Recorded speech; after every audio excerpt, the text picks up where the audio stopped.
Hi, നമ്മൾ സംസാരിക്കുന്ന Argentina versus Ecuador മാച്ചാണ്. ഇക്വഡോറിന്റെ ഹോം മാച്ച് ആയിരുന്നു. ഈ കളിന്റെ പൊസിഷൻ പറയുകയാണെങ്കിൽ 4-4-1 പൊസിഷനിലായിരുന്നു ഇക്വഡോർ കളിച്ചത്.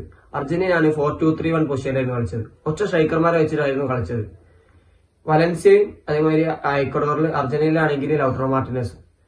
ഈ കളിനെ പറ്റി സംസാരിക്കുകയാണെങ്കിൽ ഫസ്റ്റ് ഹാഫിൽ തന്നെ ഒരു നല്ലൊരു അറ്റാക്ക് വന്നു ഇക്വഡോറിന്റെ വിങ്ങിന്നു.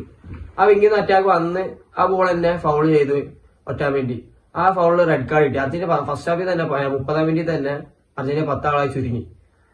ഫസ്റ്റ് ഹാഫ് ലാസ്റ്റ് സമയത്ത് ഒരു പെനൽറ്റി ഇക്വഡോറിന് കിട്ടി. ആ ഇക്വഡോർ വലൻസിയ ഗോൾ അടിച്ച് ഫസ്റ്റ് ഹാഫിൽ വിരിയുമ്പോൾ 1-0 ആയിരുന്നു. സെക്കൻഡ് ഹാഫ് സ്റ്റാർട്ട് ചെയ്ത പാടന്നെ കസോഡോക്ക് റെഡ് കാർഡ് കിട്ടി. കളിയിൽ രണ്ട് ടീമിനും 10 ആളായിട്ടായിരുന്നു കളിച്ചത്. രണ്ട് ടീം 10 ആൾ വെച്ചിട്ട് കളിക്കുമ്പോൾ ഏകദേശം ഡോമിനേറ്റ് ചെയ്തത് പറയുകയാണെങ്കിൽ ഇക്വഡോർ തന്നെയായിരുന്നു. ഇക്വഡോറിന്റെ ഹോം മാച്ച് ആയിരുന്നു. ഇക്വഡോറെ ഡോമിനേറ്റ് ചെയ്തത്.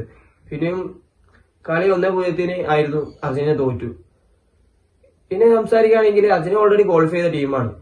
ഓൾറെഡി 38 പോയിന്റുമായിട്ട് അർജന്റീന ആയിരുന്നു സൗത്ത് അമേരിക്കയിൽ ഫസ്റ്റ് ക്വാളിഫൈ ചെയ്യുന്ന ടീം.